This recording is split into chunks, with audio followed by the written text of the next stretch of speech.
Para finalizar nuestro tema de fisiologías respiratorias, si hacemos una aplicación práctica para comprender el fenómeno, para comprender la fisiología, y si bien no está claramente diseñado el problema, pero tiene cosas muy interesantes, don Severo. ¿Sí? Severo Alegre, que esto es un ejemplo de lo que no debemos hacer. Un sujeto indisciplinado. Y desde un inicio comenzó. Gracias, suerte, joven. Y bueno, entonces con don Severo,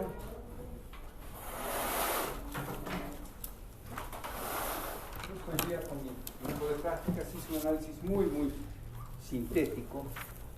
Bueno, con don Severo sabemos que tiene aquellos que lo han estudiado, ¿no? Porque hay algunos que ni han leído, no saben quién es don Severo Alegre.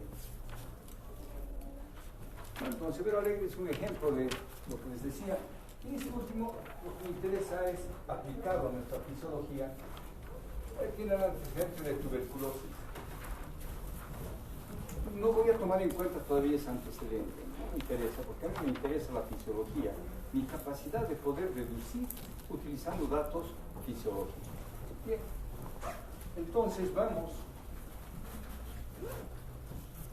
y me va relatando y encuentro que en la actualidad Severo tiene problemas respiratorios.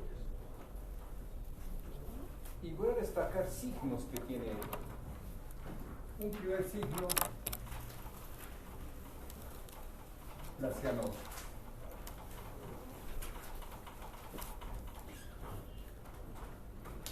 Y bueno, es un nombre patológico, pero ¿qué significa?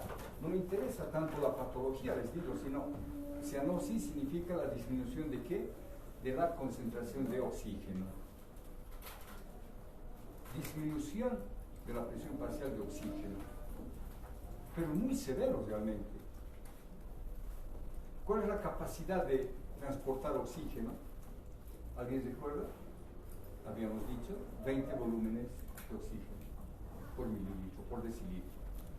Sí, recuerden, un gramo de hemoglobina transporta ¿cuánto? 1.34 mililitros de oxígeno. Y si tenemos 15 gramos, ¿cuánto transporta? 20 mililitros. Bueno, cuando baja demasiado a 5 aproximadamente, entonces sí se presenta la cianosis. Vean, no es la concentración, o mejor dicho, la saturación propiamente, sino es la cantidad de oxígeno que transporta. Si su máxima capacidad es 20 y está transportando 5, significa que es muy baja realmente. Vean, entonces, cuando ha bajado tanto es que se presenta este término. Entonces, lo que yo estoy viendo, he evaluado una función. Hay una función que está mal. No hay un suficiente transporte de oxígeno. Primer punto. Bien, sigo repasando su historia porque le estamos examinando. Con mis alumnos siempre les pongo como si fueran ellos los médicos que están haciendo. Entonces, el segundo punto que me interesa a mí es el aumento de la frecuencia respiratoria. Bien. ¿Por qué? ¿Qué está ocasionando que aumente la frecuencia respiratoria? Un tercer elemento importante, la disnea.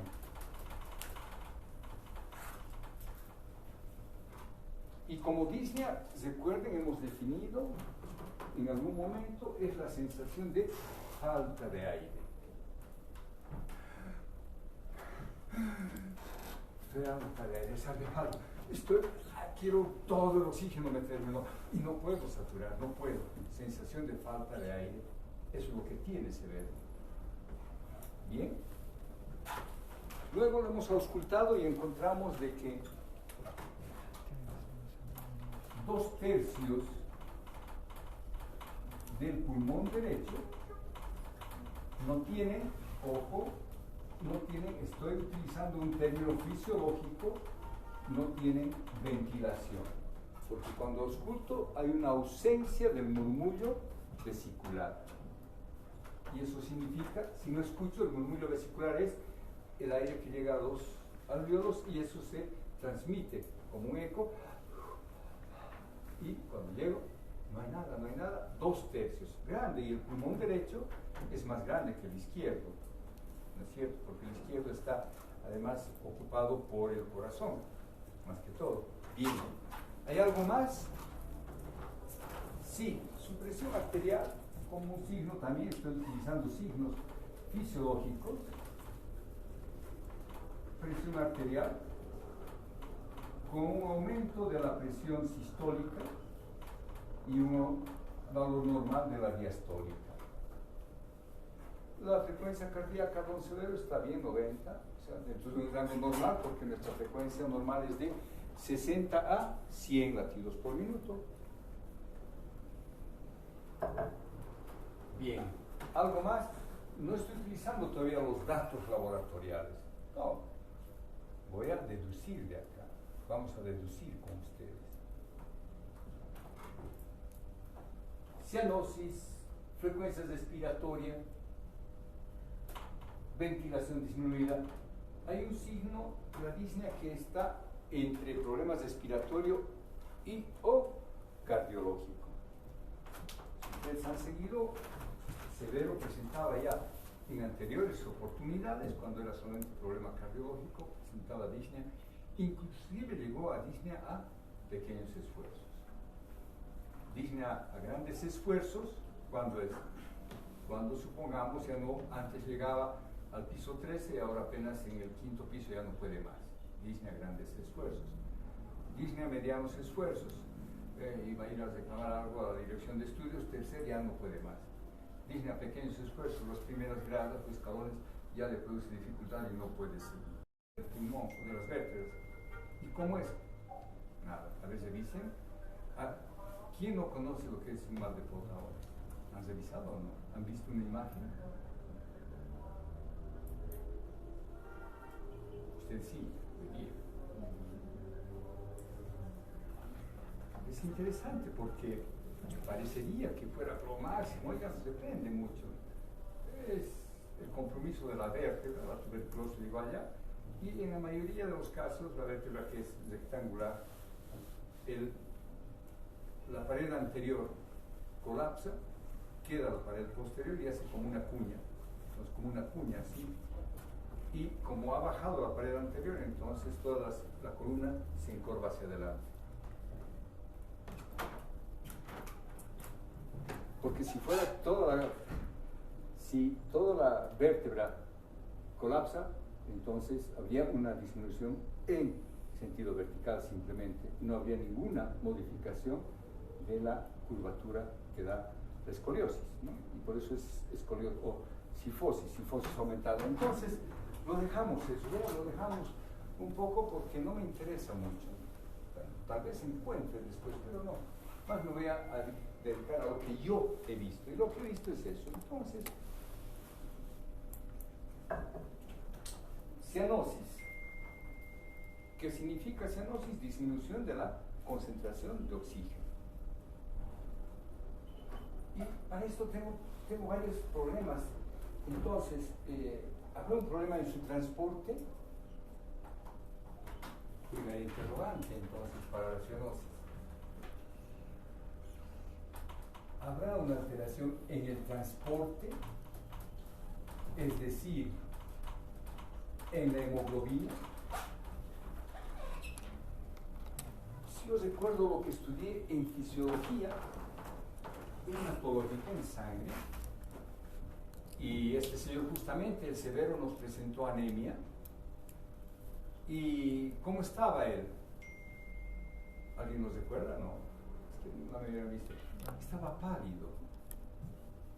Sí, estaba pálido, no estaba cianótico. Entonces la disminución de la... Estaba bien, llegó a 12, creo, su hemoglobina. Aún estando con 12, no estaba cianótico, estaba pálido. Bien, entonces no creo que sea mucho en el transporte. De todas maneras voy a pedir una hemoglobina, voy a pedir un examen de sangre para evaluar. Y tal vez podría adelantarme. ¿Cuánto nos da el hematocrito? 50, ¿sí? Y la hemoglobina 15. O sea, dentro de un rango normal, podríamos descartar entonces ya. No es un problema de la hemoglobina porque tiene un hematocrito de 50 y una hemoglobina de 15 gramos por decilitro. Entonces descartaríamos que sea un problema de la concentración, cantidad o transporte. Bien, entonces, si no es eso, ¿dónde está el problema? A ver, el transportador está bien, no veo si no hay presión baja, está bien la presión, o sea, teóricamente hay un buen transporte, hay un buen transportador, hay un buen transporte, y ¿dónde se produce la hematosis? A nivel alveolar. Entonces, probablemente yo voy a tener que analizar que la membrana de intercambio en membrana alveolo capilar.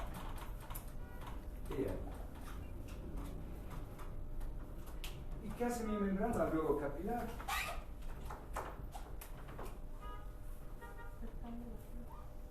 Tengo, y voy a resumir, ¿sí? Sabemos que la membrana alveolo capilar está constituida por el endotelio del capilar, un intersticio, membrana basal, intersticio, y epitelio del alveolo, ¿sí? Y bueno, lo resumimos en esta línea. Y esta línea sabemos que representa la membrana alveolo capilar, y por acá circula la sangre, viene por acá la sangre, y esto es el alveolo. Y acá se produce la transferencia, la hematosis. Ingresa oxígeno y se transfiere dióxido de carbono. ¿Y en base a qué? A simples reglas como la ley del agua, la ley de Henry, donde los gases van a pasar de un lugar de mayor concentración a otro de menor concentración, de fase líquida a fase acuosa. Y la sangre que está ingresando al alveolo ingresa con una presión parcial de ¿cuánto? Presión parcial arterial de oxígeno de ¿cuánto? ¿Recuerdan? Lo hemos mencionado, 40 milímetros de mercurio. Creo que la mayoría de los que han venido hoy día no vinieron a clases anteriores, o sea, es un material nuevo. ¿Quiénes han venido a mis clases regularmente? Uno, vamos, sean honestos, quiero ver quiénes. Está bien, entonces no se recuerdan. Tienen que recordar. Esos son intercambiables, ¿no? Bien, llega entonces con una presión alveolar de oxígeno, presión arterial de oxígeno de 40 milímetros de mercurio, siempre pongamos las unidades, y una presión arterial de dióxido de carbono de 45.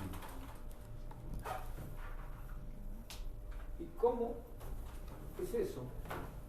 Recuerden, habíamos hecho el circuito bien sencillo. Voy a recordar acá nuestro circuito. Así habíamos diseñado nuestro circuito.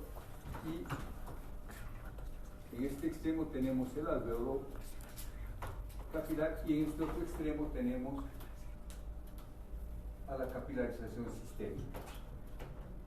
Y entonces la célula que tiene oxígeno ha consumido harto, está apenas con 23 a 40 milímetros de mercurio, transfiere, o mejor, cuando viene el oxígeno, o sí, con una presión parcial arterial de oxígeno de 95 y sale de la célula con 23 y aquí están con 40, finalmente sale ahora la sangre venosa con una presión venosa de oxígeno de 40. Había dejado el dióxido de carbono acá y la presión arterial de dióxido de carbono era de 40 y va a transferir ahora de 45 a 45. Entonces tengo una presión venosa de oxígeno de 40 y una presión venosa de dióxido de carbono de 45. Está saliendo con eso. ¿Sí? Ese es el circuito que habíamos hecho. Entonces llega al pulmón con esta presión. Otra vuelta, aquí está entrando una presión venosa de oxígeno de 40 milímetros de mercurio y una presión venosa de dióxido de carbono de 45. Se oxigena y sale con una presión arterial de oxígeno de 95 milímetros de mercurio y una presión arterial de dióxido de carbono de 40 milímetros de mercurio. Este es el circuito mágico para nosotros. Es así como se produce el intercambio. Ahí está, y eso es lo que estamos viendo a este nivel. Bien, entonces entró con una presión parcial de oxígeno de 40 y sale con 45. Está entrando así, y en la salida, que es oxigenada, tendría, o no, esto es presión venosa. Disculpen, cambie, está entrando con esa presión, entonces esto es venosa, y está saliendo con, teóricamente, está saliendo con una presión arterial de oxígeno de 95 y una presión arterial de dióxido de carbono de ¿cuánto? 40, porque transfirió milímetros de mercurio.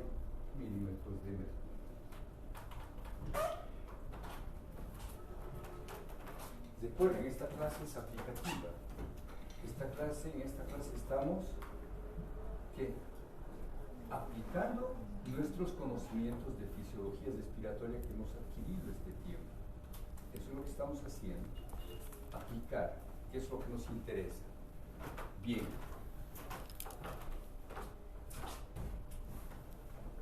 Sin embargo, bueno, esto es el ideal. Pero si hemos encontrado cianosis, entonces significa que esta membrana alveolo capilar no está cumpliendo. Podríamos decir que al salir de acá, con un protocolo, sí, al salir de este lugar, hay una disminución, no está saliendo con 95, hay una disminución de la presión arterial de oxígeno y un aumento, o sea, no se ha producido el intercambio, un aumento de la presión arterial de dióxido de carbono.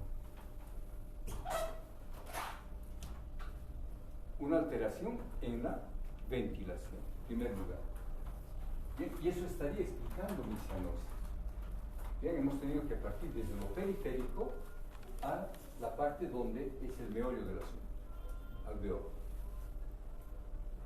Y para que se produzca eso, cuando he auscultado, me puede servir este dato, una buena parte del pulmón no estaba ventilando.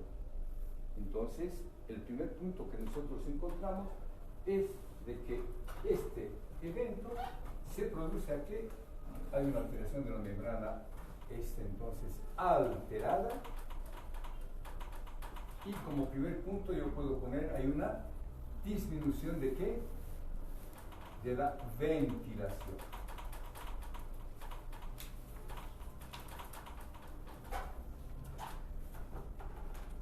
La ventilación pulmonar está baja, está disminuida, no está permitiendo el intercambio de gases. Hay acúmulo de CO2, pero primordialmente disminución de la presión parcial de oxígeno. Muy bien. El aumento de la frecuencia respiratoria, ¿a qué se debe? Está aumentando, es muy diferente a la disnea. La disnea es... y la frecuencia respiratoria es... hay una mezcla. Esa mezcla es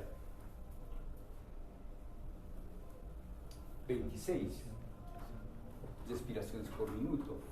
Y si aplicamos nuestro conocimiento de la clase anterior, podemos decir entonces de que esos ciclos se han acortado, ya no son de 5 segundos, son mucho menos, 26 respiraciones. Y si estamos en la altura máximo 20, 18 es el promedio, entonces hay un aumento de la frecuencia respiratoria, no está bien.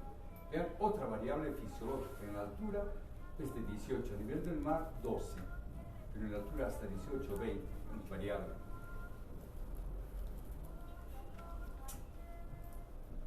¿Y por qué? Tengo que encontrar la explicación. Y mi explicación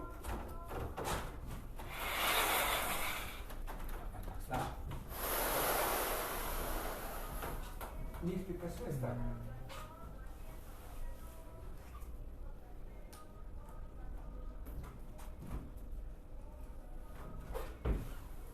Pero ya está acá, ¿pero qué?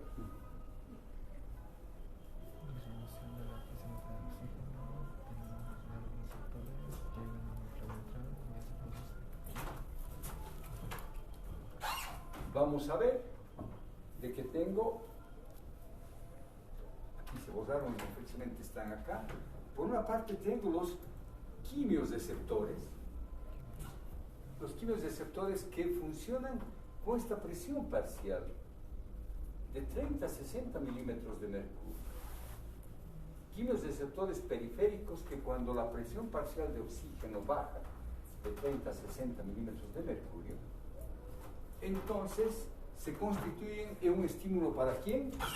Para el núcleo, para el complejo nuclear dorsal. ¿Y qué hace este núcleo? Aumenta la frecuencia, disminuye la rampa y disminuye el punto de corte. Lo que está haciendo es acelerar. Primer punto. Entonces, efectivamente, mi primera deducción de una disminución de la presión parcial de oxígeno, ojo, está estimulando a quimios receptores periféricos. Y los quimios receptores periféricos, recuerden, captan la disminución del oxígeno, la disminución de la presión parcial de oxígeno. Bien. ¿Eso será todo? Para el aumento de la frecuencia respiratoria me quedo ahí. Pero te agregaré algo. He mencionado que también, como hay una alteración de la ventilación, también hay una alteración de la concentración parcial de oxígeno, de dióxido de carbono. El dióxido de carbono está aumentado. ¿Y dónde actúa el dióxido de carbono? ¿Dónde? A nivel del quimiorreceptor central. ¿Dónde está localizado? Ya se me olvidó, pero si hemos dado anterior, hace 2 días, oigan. ¿Dónde está localizado? En la pared posterior, aquí está, este es el bulbo. Aquí, la pared anterior, perdón, aquí está este cuadradito. Hemos diseñado como la presencia de los quimiorreceptores, hemos ampliado al quimiorreceptor y cómo actúa. Primeramente, un aumento del dióxido de carbono. Si preguntamos, si decimos quién o cuál es el estímulo del quimiorreceptor central, ustedes responderán el aumento de la concentración de hidrogeniones. No es el dióxido de carbono. El hidrogenión, recuerden, es impermeable en la barrera hematoencefálica. No pasa. Muy poco permeable o impermeable. Pero quien pasa libremente, como siempre, es el dióxido de carbono. Y el dióxido de carbono, cuando está en el líquido cefalorraquídeo, existe la enzima mágica que es la anhidrasa carbónica. Y la anhidrasa carbónica une dióxido de carbono más agua y forma el bicarbonato. Perdón, el ácido carbónico. Y este ácido carbónico es un ácido débil inestable. Rápidamente hace, gracias a la anhidrasa carbónica también, hace la siguiente reacción, desdoblando y liberando hidrógeno y bicarbonato. Uy, saltó hasta ahí, gracias. Entonces, recién el hidrógeno se constituye en el estímulo para el receptor, quimiorreceptor que está en la cara anterior del cuerpo. Y las neuronas de este quimiorreceptor se dirigen al núcleo dorsal y el núcleo dorsal aumenta su frecuencia respiratoria. Muy bien.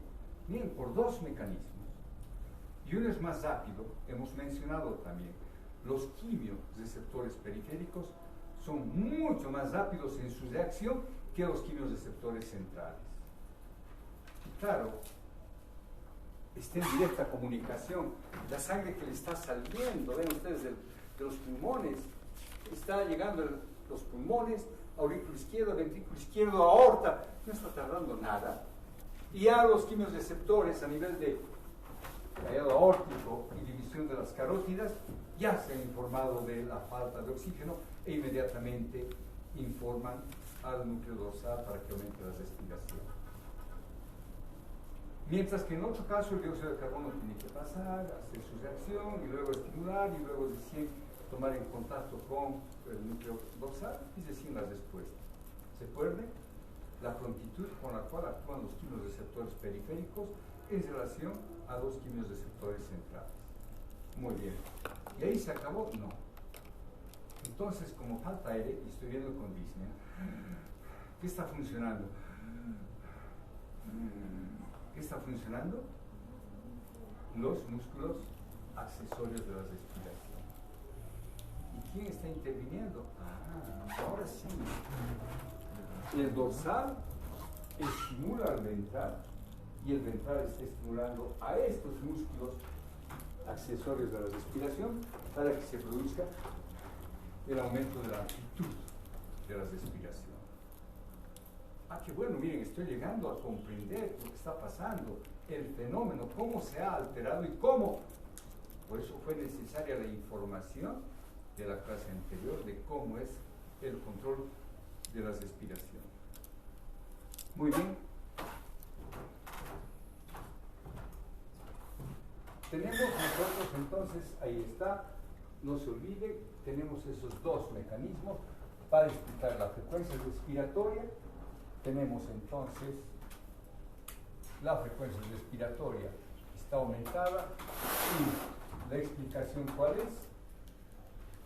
La disminución de la presión parcial arterial de oxígeno estimula al grupo nuclear dorsal y este aumenta la descarga del diafragma. Muy bien.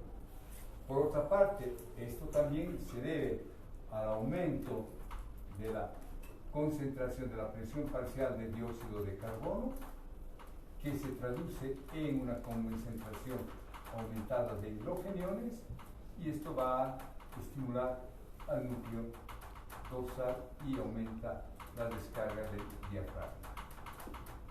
Muy bien. La disnea la hemos explicado ahora mismo, porque esto, o sea, el núcleo dorsal estimula al núcleo ventral y este hace funcionar a los músculos accesorios de la respiración. Bien, todo tiene lógica. Alteración de la ventilación. ¿Estará alterada la perfusión? Porque mi pulmón maneja ventilación-perfusión. Sí. Porque no está Vamos a recordar. Ahí se va a salir esto.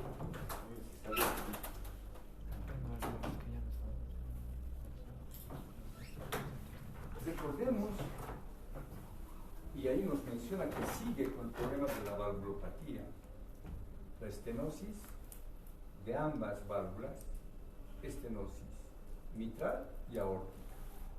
Estenosis de la mitral en la sístole ventricular y estenosis, de la aórtica en la sístole ventricular y estenosis de la mitral en la diástole ventricular. Significa entonces que en ambos casos, sístole ventricular, por la estenosis no puede vaciar todo el ventrículo izquierdo. Entonces va a tener un volumen telediastólico o telesistólico aumentado. Por otra parte, la aurícula tampoco puede vaciar todo porque justamente en el momento que vacía en la diástole ventricular, hay la estenosis mitral y tampoco puede vaciar, entonces hay un aumento de la precarga. Aumento de la precarga ventricular, auricular, y esto va a ir hacia atrás. ¿Cuál es lo primero que vamos a ver? Una zémora en el vaciado de la vena pulmonar, un estancamiento de esta y repercute sobre la circulación menor, aumentando ¿qué? La presión pulmonar, la presión derecha, ¿no es cierto? Y cuando vemos el dato que nos presentan, presión pulmonar aumentada, hipertensión pulmonar de 55 milímetros de mercurio. ¿Y qué significa el aumento de esta presión de esta hipertensión pulmonar? Un aumento de la resistencia al vaciado del ventrículo derecho. Entonces la perfusión también está alterada. ¿Por qué? Porque hay una resistencia en la arteria pulmonar. Hay un aumento de la resistencia, y el aumento de la resistencia significa disminución del flujo. Por lo tanto, no hay el mismo flujo a esta membrana alveolo-capilar, por lo tanto tenemos una alteración de la ventilación y de la perfusión. Oye, qué increíble, ¿eh? Hasta ahora, ¿qué he utilizado? Estrictamente conocimientos fisiológicos.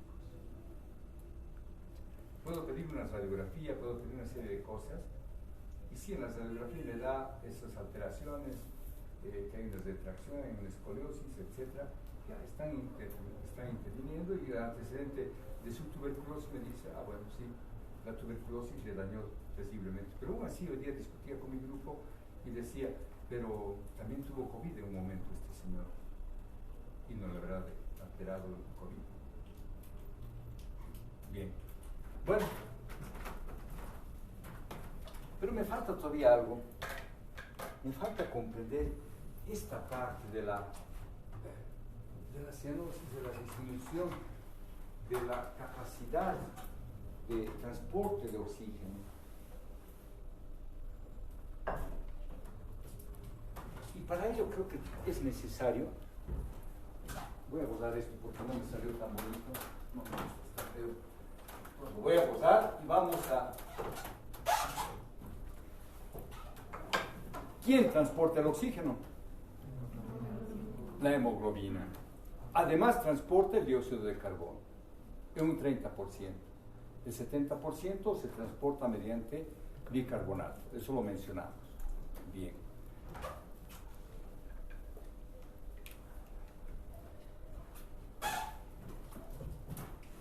Entonces tengo que estudiar la hemoglobina, porque si estoy viendo que la hemoglobina no está transportando, tengo que estudiarla ella.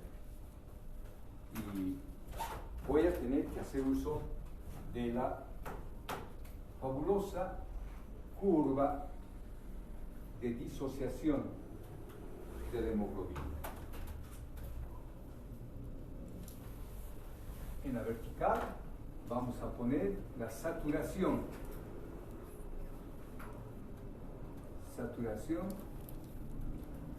de oxígeno,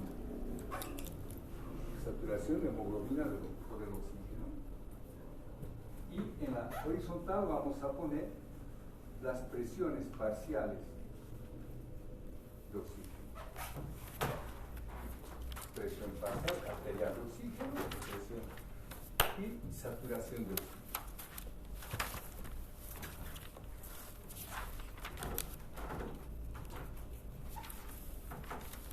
Una pregunta que me da una respuesta rápida es, sí, voy a poner así, a una presión parcial de oxígeno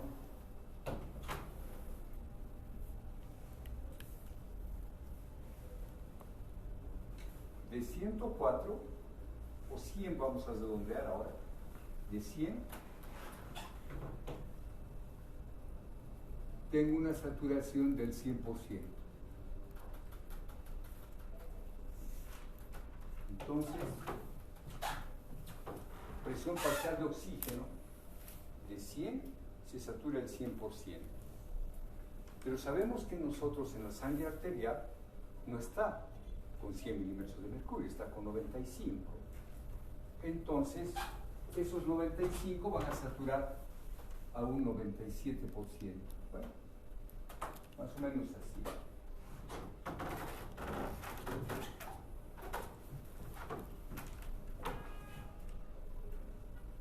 Aquí ponemos 50. Entonces mi pregunta es, si a 100 milímetros de mercurio se satura el 100%,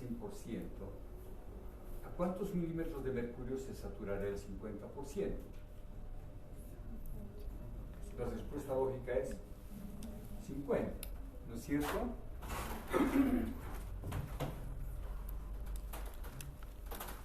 Entonces la respuesta lógica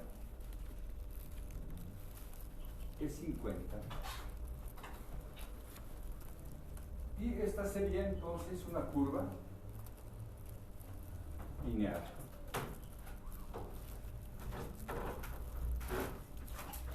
Sin embargo, la hemoglobina no tiene esta curva. No es lineal. Es un nombre muy especial. Es una curva semilogarítmica.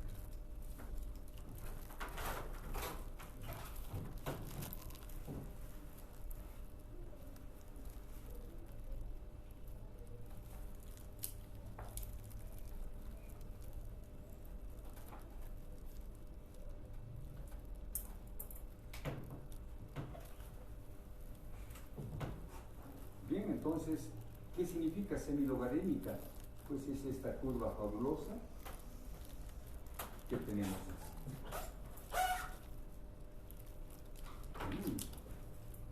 Y entonces, si yo miro la curva esta,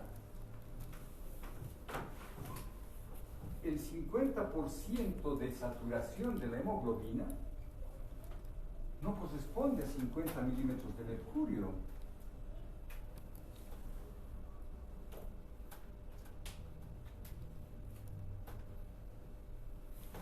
Y está mal todavía porque no me gusta, no está bien. Entonces me desvía a la derecha, tengo que desviarme a la izquierda, tengo que hacerla bien. No me sale muy bien esta curva, entonces voy a borrar porque tiene que ser muy bien hecha. Entonces vamos a subir. Esto voy a subir, que es 27 o 25, entonces hasta acá. Subo acá, ahí. Ahora sí, yo voy a hacer mi curva de tal manera que pase esta línea por ese punto que he hecho la unión y veamos ahora sí, voy a tratar de hacer entonces. Ahora está mejor.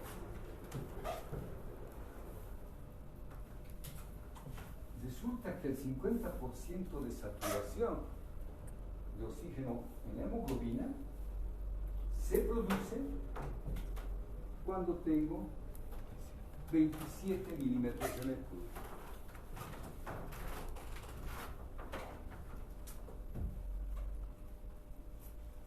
¿Entendieron esto? Con una presión tan baja de presión parcial de oxígeno, he logrado saturar al 50%. Significa entonces que tiene esta molécula una gran afinidad, apetencia por el oxígeno. Vean, cuando tengo 100 milímetros de mercurio se satura al 100%. Lógicamente habíamos razonado que con 50 milímetros debería ser al 50%, pero no. Bien. Presión parcial de oxígeno arterial, ¿cuánto es? Hemos dicho 95 milímetros de mercurio, entonces quitamos acá 5 y vamos, ponemos la curva acá.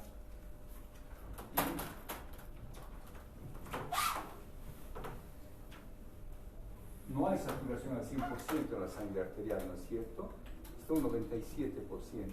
Entonces, tengo yo acá, voy a hacer ahora, con 95 milímetros de mercurio, logro saturar el 97%.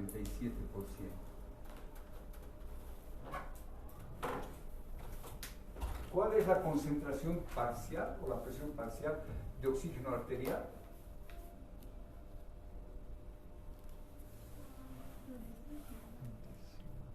Ahí está, lo he dicho, está ahí escrito.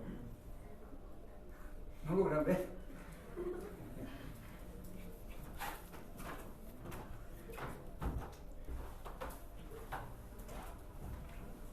Bueno, Rosado, ¿cuánto es la presión parcial de oxígeno arterial o venosa? 40 milímetros de mercurio. ¿Sí? Está llegando a los pulmones con 40 milímetros de mercurio. Y entonces, ¿cuál será la saturación a esa presión parcial de oxígeno? Veamos. Y subiremos nuestra curva. Entonces, aquí 20, 25, 30, 40 acá.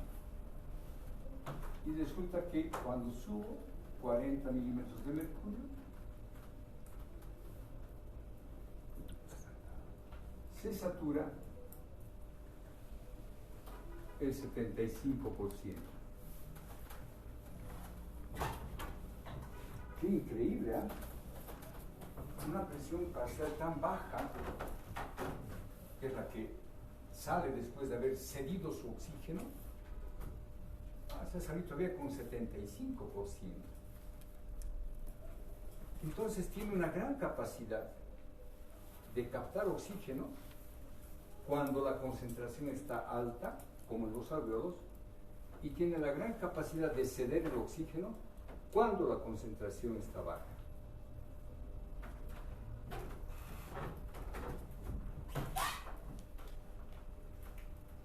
Esto va a ser a nivel pulmonar. Esta parte corresponde a nivel pulmonar, capacidad de captar oxígeno, y esta parte a nivel alveolar, capacidad de captar oxígeno, o ceder oxígeno, mejor dicho. Tejido y pulmones. Tiene que ceder. Vean ustedes qué interesante es esta hemoglobina. Tiene esa gran capacidad y afinidad por el oxígeno de saturarse al máximo, vamos a poner al 100%, cuando las concentraciones de oxígeno son altas.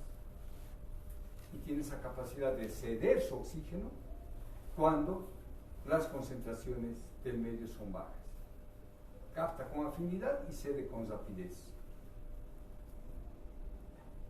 Entonces, cuando hemos visto que este señor está cianótico, significa que su presión parcial de oxígeno no está en el 50%, está mucho más bajo. O sea, esta presión parcial tiene que estar mucho más baja de 100 para manifestarse con cianosis. Si tiene 27 milímetros y todavía tiene 50%, no se nota nada. Y tengo que comprender esta curva de disociación porque es importantísimo. Su comportamiento a nivel pulmonar y su comportamiento a nivel capilar.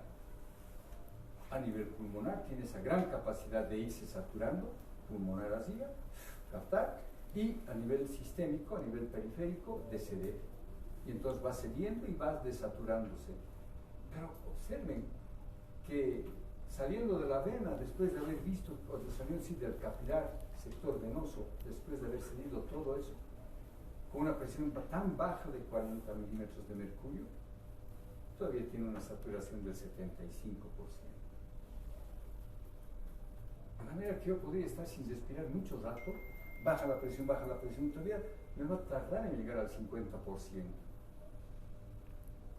Entonces, para ponerme morado, tengo que realmente haber bajado mucho la presión parcial de oxígeno. Tengo que haber visto que ha bajado sustancialmente esa presión parcial. Y para que suceda eso, hemos visto de que no es necesario que esté anémico. No, cuando revisamos 50% y 15 gramos por decilitro, no está anémico. Lo que pasa es que el transportador está en buena cantidad, está en buena calidad, pero no tiene el lugar donde intercambiar.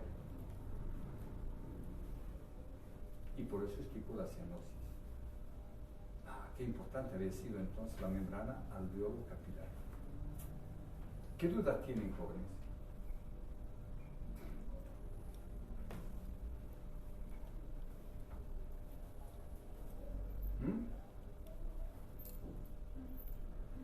¿Por qué es presión parcial? ¿Por qué parcial?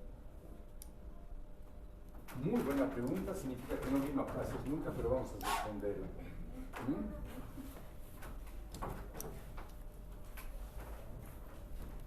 El aire está constituido de nitrógeno y oxígeno primordialmente, y cuando ingresa a nuestros alveolos se agrega, y a nivel alveolar, se agrega vapor de agua y se agrega dióxido de carbono. Pero veamos primero esto, que es lo más fácil y sencillo. ¿Cuál es la presión que tiene el aire? Mejor dicho, ¿qué significa la presión que estamos viendo acá? Significa la presión que la columna de aire ejerce sobre nosotros o sobre el suelo. Entonces,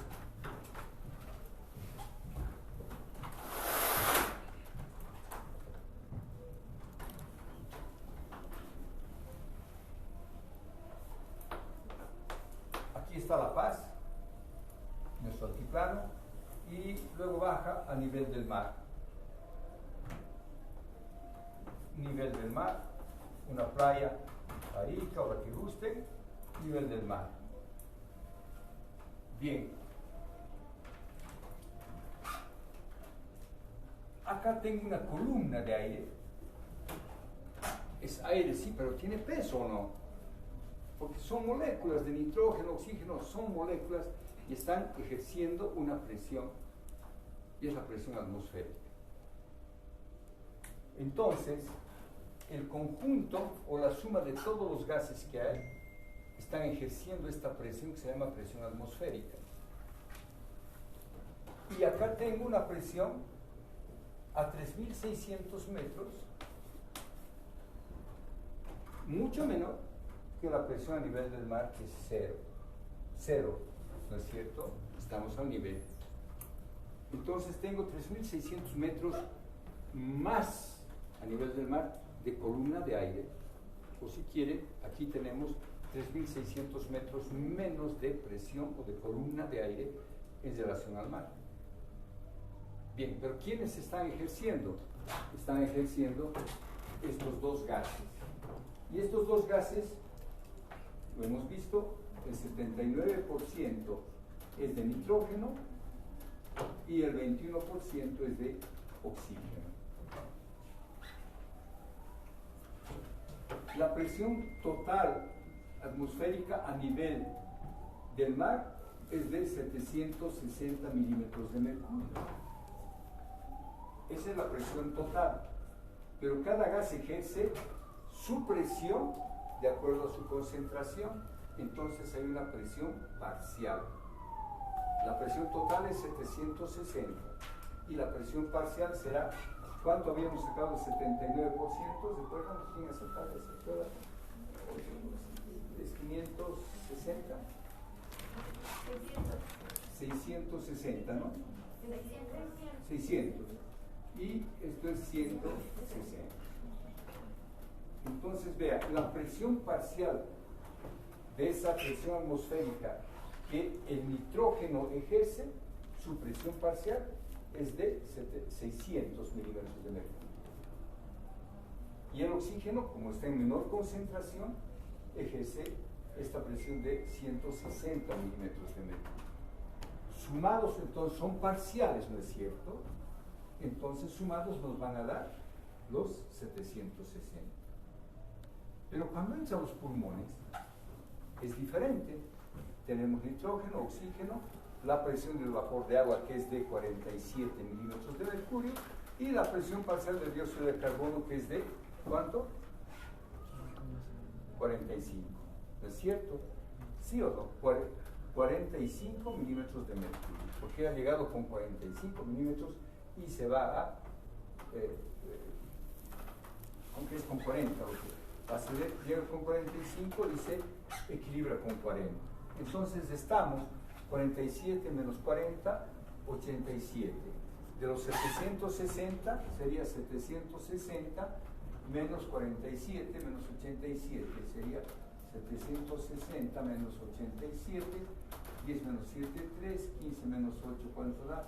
7 y 600. Entonces trabajamos con 673. De estos, ¿cuánto es el 21% y cuánto es el 79%? Y esa va a ser la presión parcial del oxígeno, que sale aproximadamente, ¿cuánto? Del oxígeno sale 104 o 149. ¿Cuánto sale? 149, ¿no es cierto? Debería ser 149, pero no es por qué, porque no todo el aire que hemos inspirado se ha intercambiado.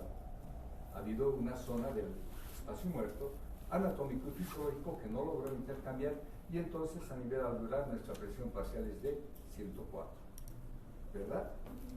Y trabajamos con 104. Ahora entendió que es la presión parcial del oxígeno y del dióxido de carbono. ¿Ya? ¿Alguna otra duda? ¿Podrías repetir la parte del marcador verde? Esta de acá. Sí. ¿Qué parte es la que no comprendimos entonces? Justo cuando puso con marcador verde, dijo que no había entendido. Entonces pusemos al marcador verde.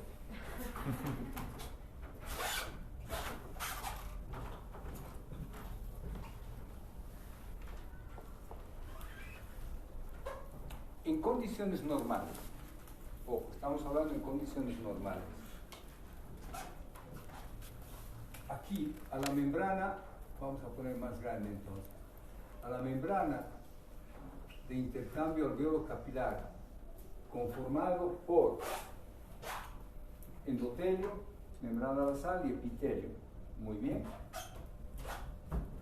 que tienen la capacidad de intercambiar, de poder traspasar el gas de una fase gaseosa a una fase líquida y viceversa. Es muy diferente que yo venga acá y voy a aérea. ¿Sí o no? He traspasado un aire de aquí a allá. No hay problema, pero en esto está pasando el oxígeno, de acuerdo a la ley, sobre todo de Charles y de Dalton, de Henry, es la que nos va a permitir comprender cómo el aire puede pasar y tener la misma presión parcial en la fase líquida como fase aérea. ¿Habrá alguna manera de comprender esto? Sí. Cómprense una Coca-Cola, agítenla, abran y van a ver cómo el aire sale desde la fase concentrada líquida a la fase aérea. Ahí está, eso es cómo se transfiere. ¿Vean? Hasta alcanzar. ¿Hasta qué momento va a ser? Hasta que prácticamente no haya gas en el agua. Como no hay, listo, se acabó. Va a tener la misma presión parcial, o sea, la misma concentración de aire, o sea, de oxígeno y nitrógeno en su Coca-Cola, que la toma y es posible, sin gas, ¿no es cierto? Pero ha comprendido, ¿verdad? Qué interesante cómo puedo comprender la transferencia de un gas de una fase sólida a una fase gaseosa. ¿Ya? Bien, entonces, estábamos en esta parte, que en condiciones normales, creo que esto no han anotado bien, en condiciones normales, la sangre venosa que está viniendo con poco oxígeno, con una presión parcial baja, ha cedido el oxígeno a las células y está llegando con esta presión parcial venosa de 40 milímetros de mercurio. Entonces mi hemoglobina con 40 milímetros de mercurio está aquí, al 75%. Entonces esta es la fase donde ha cedido y está llegando ahora al pulmón. Y en el pulmón, ¿qué va a hacer? Tiene que captar el oxígeno y saturarse hasta 95 milímetros de mercurio. Llegó al pulmón, se satura acá a 95 milímetros de mercurio. ¿Estamos?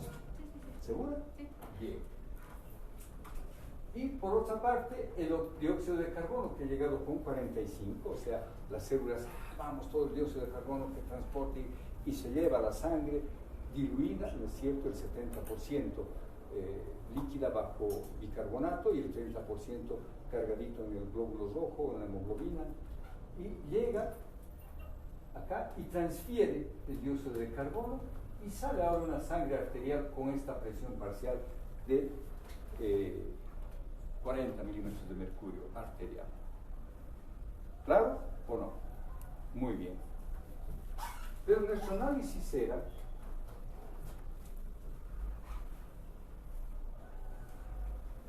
esto es lo normal. Este valor es normal.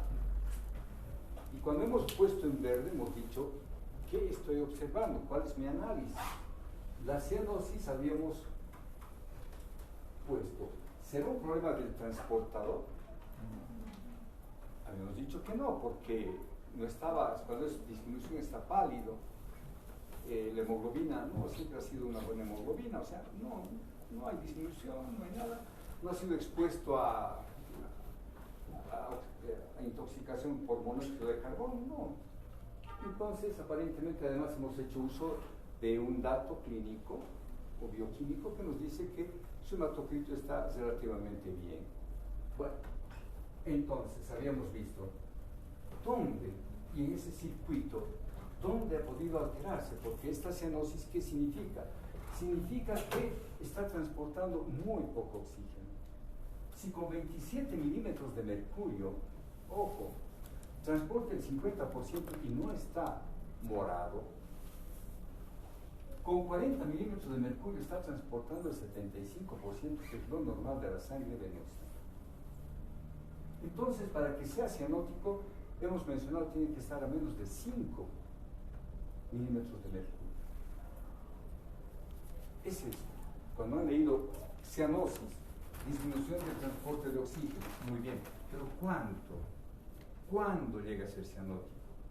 Cuando el oxígeno está por debajo de ese valor. Por debajo de 5 milímetros, ya no pues hoy es un batracio esto.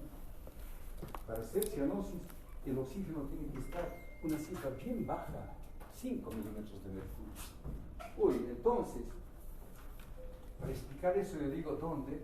Tiene que ser en la membrana alveolo-capilar, porque la presión arterial está buena, ¿sí? No veo alteraciones en la circulación, la presión arterial aparentemente está bien, entonces tiene que ser una alteración de esta membrana, y esta membrana está alterada reduciendo, ahí voy a poner, hay una alteración donde no existe un intercambio correcto y una disminución de la presión parcial de oxígeno y un aumento de la presión arterial de dióxido de carbono.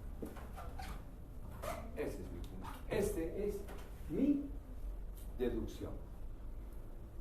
Y para comprender mi deducción, entonces he tenido que utilizar la frecuencia respiratoria, lo que hemos hecho luego, donde ha ido el estímulo, y estudiar nuestra curva de disociación de la hemoglobina. Existe buena cantidad, pero esa hemoglobina pasa y no pasa nada. No pasa nada, su ventilación es muy mala. Pero además agregamos otra cosa, que no es solamente por la ventilación, sino probablemente la perfusión debido al aumento de la presión. ¿De qué?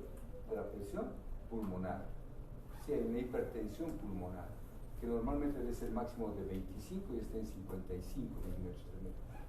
Y eso significa un freno a la circulación. ¿Interviene? Sí, pero no tanto. El principal problema está en la ventilación. Ahora está claro, ¿no, señorita? Sí, yo también. ¿Pero seguro o no? Sí. ¿O lo dice sí por sí? No, sí, yo entendí. No, de verdad es para entender, ¿no? Para eso es esta clase, ¿no es cierto? No es para... Bueno, yo les dije, les traería las figuritas y se acabó, ¿no? Bien, entonces hemos comprendido es increíble, la curva de disociación. Y les comento algo muy interesante hace mucho tiempo. Y esto es de algo, o sea, viene un paciente y lo veo morado, un poco gordito, y dice, doctor, acude por un problema. ¿Sabe qué, doctor? Tengo dolor de cabeza, no me cabe nada. Y en la noche no puedo dormir muy bien. Bueno, parece que fue un problema de dolor de cabeza. Y examino su hemograma y era millonario el hombre. Tenía 8,5 millones de glóbulos rojos. Realmente elevadísimo. ¿No es cierto? O sea, tenía una polirrobulia. Me dice, doctor, caramba, le digo, mire, el problema está radica acá, esta polirrobulia, y le explico un poco lo que pasa. Dice, sí, doctor, ya han ido otros médicos. Dice, ya todo el cardiólogo aquí, allá han dicho. La única solución para mí es irme a Santa Cruz. Tengo que bajar. Pero mire, doctor, me dice, aquí viene la historia que uno lo estimula hoy. Mire, soy radialista Aymara, que voy a ir a Santa Cruz a vender helados. No, doctor, yo soy profesional y soy radialista Aymara. ¿Dónde más voy a conseguir un trabajo con mi profesión? No puedo. Pucha, entonces dije, ¿qué puedo hacer en este hombre? ¿Cómo puedo solucionar? Ya le han hecho sangrías y cada vez le hacen sangrías. Sigue. Entonces dije, vamos a ver cómo puedo modificar la curva de disociación de la hemoglobina, yéndome más a la izquierda que a la derecha, o sea, desviar la curva a la izquierda para que capte más oxígeno a presiones parciales y pueda mejorar él. Y entonces pensé, ¿quiénes desvían la curva a la izquierda? El aumento de la concentración de hidrogeniones, el aumento del dióxido de carbono, el 2,3 de PG, y cuál más la temperatura. Bueno, entonces, ¿qué voy a hacer? Voy a mejorar la circulación de este hombre. Voy a hacer que circule más veces por el pulmón, respire más, pero sin generar dióxido de carbono. Si yo genero eso y además circulo más y aumento su capilarización, menor resistencia vascular, puedo mejorar y va a pasar más veces por el riñón y voy a producir menos eritropoyetina. ¿Y cómo puedo hacerlo? No, o sea, tengo que hacer que eso aumente, pero que no aumente el dióxido de carbono, ni aumente los hidrogeniones, ni aumente el 2,3-DPG, que es el producto de consumo energético a nivel muscular. Pues entonces ahí me puse a pensar en mi fisiología. Fácil. Vamos a llevarlo al sauna. Y le hice sauna. Qué lindo, en el sauna medimos su frecuencia cardíaca y aumentaba. Y como había temperatura aumentada, entonces aumentaba la circulación. ¿Para qué? Para eliminar el calor. Y entonces aumenté la circulación, mejoré la circulación y comenzó a disminuir su hemoglobina, o mejor dicho, su eritropoyetina. Hicimos sesiones diarias de sauna con él. ¿Y cuánto vive un glóbulo rojo? 3 meses. Entonces, a los 3 meses nos dedicamos a hacer un nuevo hematocrito y fabulosamente con más de 1 millón. Y entonces, este señor que tenía esa queja ya no estaba polirrobúlico.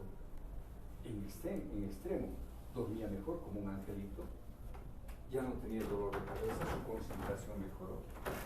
Y seguimos un poco más de tiempo y vimos de que podíamos bajar y estaba muy feliz. No hicimos sangría, nada.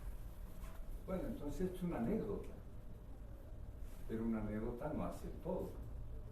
Entonces reuní a un grupo de alumnos y dije, vamos a hacer esto. Listo, ya había generado esa vez yo investigación por decreto. Porque antes investigación, no, pero mira que no hay medios, que esto, que lo otro. Ya me cansé y dije, bueno, vamos a hacer investigación por decreto. Aquí se hace o se hace, listo. Todos los docentes callados y ni modo de hacer. Y ahí hicimos esta investigación con mi grupo y logramos encontrar un sauna en el alto. Y pusimos propaganda, ahí todos tratamientos de la polirrobulia gratuita, listo. Y comenzamos a hacer. Más de 80 personas participaron en el estudio y todas bajaron su hemoglobina, bajaron su hematocrito. Y la condición era ir todos los días al sauna, 1 hora diaria, hidratarse muy bien, porque habíamos hecho el cálculo con ellos, fue un trabajo muy bonito. Hicimos el cálculo que en 1 hora de sauna más o menos perdíamos 1 litro de agua. Entonces teníamos que hidratarnos, no hacer ejercicio, simplemente no fatigarse, no. 15 minutos en el sauna, un rato en agua fría, descansar, otro rato entrar, descansar y listo. Entonces, mire, un hecho tan simple, mejoramos que la hemoglobina circule más veces, se oxigene mejor y disminuya la producción de eritropoyetina. Resultado, logramos cifras realmente fabulosas, bajó.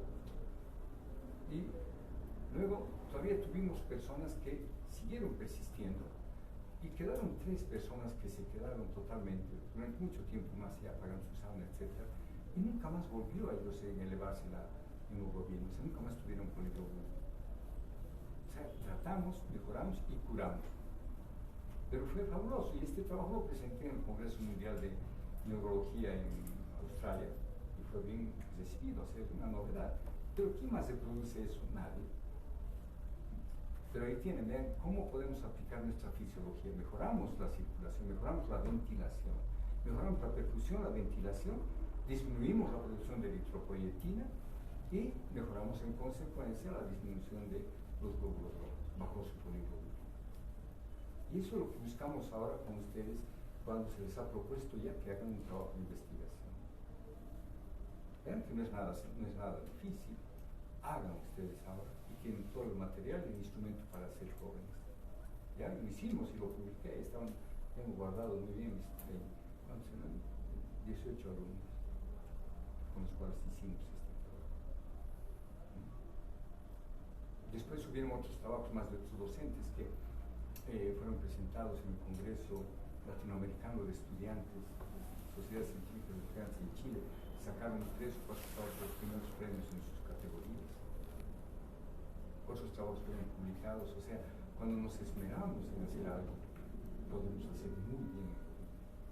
Pero cuando somos mediocres, ahí sí, pues priman quiénes, aquellos que nos estafan, $2.000 millones por aquí, saqueo por allá, corrupción por allá, y no hay ítems, no hay esto, no hay otro. Y cuando los mediocres suben, nuestro país manda así. Pero cuando los que son buenos son los que están arriba, que es lo que merece nuestro país, es diferente. Así que chicos, están estimulados para hacer un buen trabajo de investigación. Hagan. ¿Ya? Y el otro día asistí a Perú, voy a ver si voy a aplicar con ustedes, es la buena práctica de hacer trabajos de investigación. O sea, calificarlos primero antes de empezar una investigación. Voy a analizar, voy a ver, yo voy a resolver y me voy a calificar primero como que soy un buen investigador. Y entonces, si sirve, voy a hacer como requisito que todos ustedes primero aprueben eso y luego recién hagan la investigación. Muy bonito, o sea, tengo que calificarme primero para ser investigador. Y eso es, hay simplemente principios de la buena práctica, no tengo que ser profesional, no nada de eso.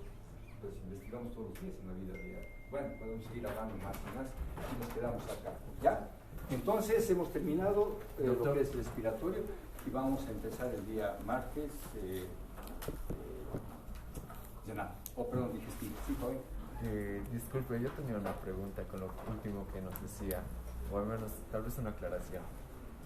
Entonces, solo cuando existe una presión de menos 5 milímetros de mercurio vamos a tener cianosis, ¿verdad? Sí. Pero en la saturación del señor Severo Alegre se encuentra en 80. Saturación es muy diferente a presión parcial. Pero entonces tiene menos 5, sí, pero si tiene menos 80, su saturación tendría que decir que tiene más de la P50, ¿verdad? Claro. O sea, más de 27, pero tiene cianosis. Es que si usted lee más allá, o sea, busque lo que es cianosis, es muy diferente la saturación a la presión parcial de oxígeno. Ah, ya. Porque yo puedo estar midiendo la saturación, sí, de oxígeno libre.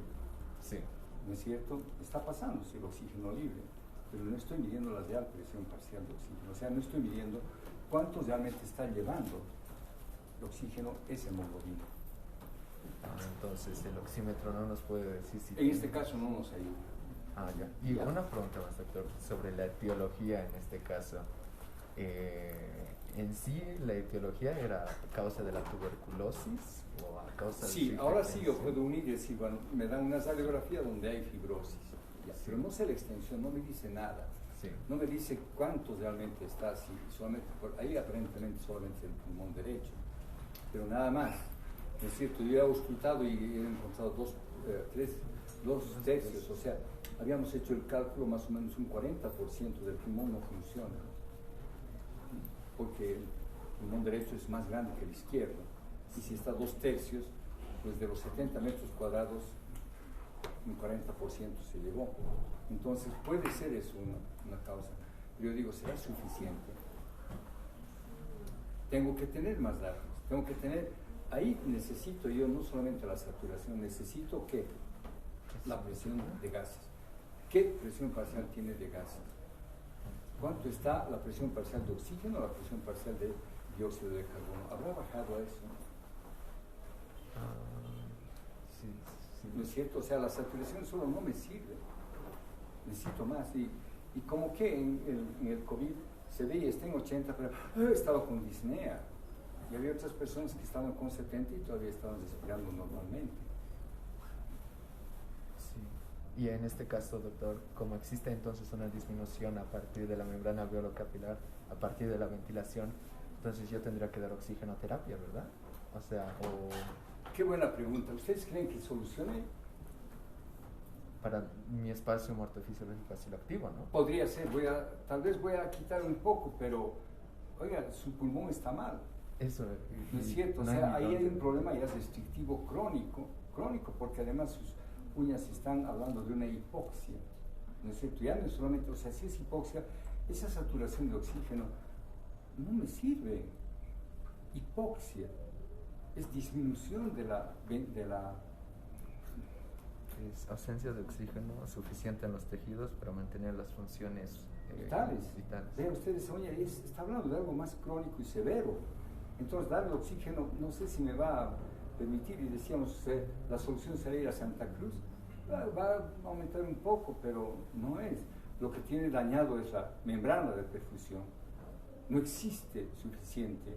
Le voy a ayudar un poco, probablemente con oxígeno va a tener que ser oxígeno dependiente, pero no sé si realmente va a ser su solución. Por eso necesitamos más datos. Pero ya tenemos, sí, una buena solución, darle oxígeno, una buena solución que se vaya a Mecapaca o a Cochabamba o a Santa Cruz, pero no es esa membrana, tendría que ver cómo mejorarla, pero una fibrosis ya no se mejora. Es igual que en el riñón, cuando hemos visto un problema ya de la diabetes que dañó el glomérulo, la membrana de filtración, ya no tiene remedio. Hay cosas que ya no van a mejorar. Cuando sobre todo hay fibrosis de un tejido, se acabó. Fibrosis del hígado, ¿qué significa? Cisosis. Y la cisosis, cuando llega a cisosis, se acabó, no hay más. O sea que don Severo decíamos también, no sé qué milagro de Dios hace que esté vivo todavía. ¿No es cierto? Ya no, oiga, ya está dañado todo. Ya parece imaginación, ¿no? Verlo don Severo, pero bueno, hemos logrado deducir. Y ojo, lo que a mí me interesa es aplicar mis conocimientos de fisiología. No estoy aplicando la tuberculosis, no me interesa la tuberculosis. Cuando llegue a tuberculosis, ahí sí, ahí aplicaré, pero ¿en base a qué? A mi fisiología siempre va a dar explicación a lo que yo encuentre. Si encuentro una alteración en vamos a poner un edema pulmonar. Muy bien, ¿dónde está? Disminución de qué? Del número de alveolos que están perfundiendo. Muy bien. Encuentro un desame pleural. Muy bien. Alteración de presiones. Aquí no hay una buena perfusión, ventilación, pero no hay una disminución de qué? Del conjunto. Vea, estoy utilizando ahora mis conocimientos de fisiología para dar una explicación al fenómeno que estoy observando. Pero si yo me voy a aprender tuberculosis como tal, voy a ser un recetarista y no voy a tener la capacidad de pensar. Por eso es fisiología la más importante, no, la fundamental en su formación. ¿Ya? Muy bien, jóvenes, nos vemos entonces el martes con otro capítulo. Ya comienza a estudiar renal y análisis respiratorio. Gracias, doctor. Ah,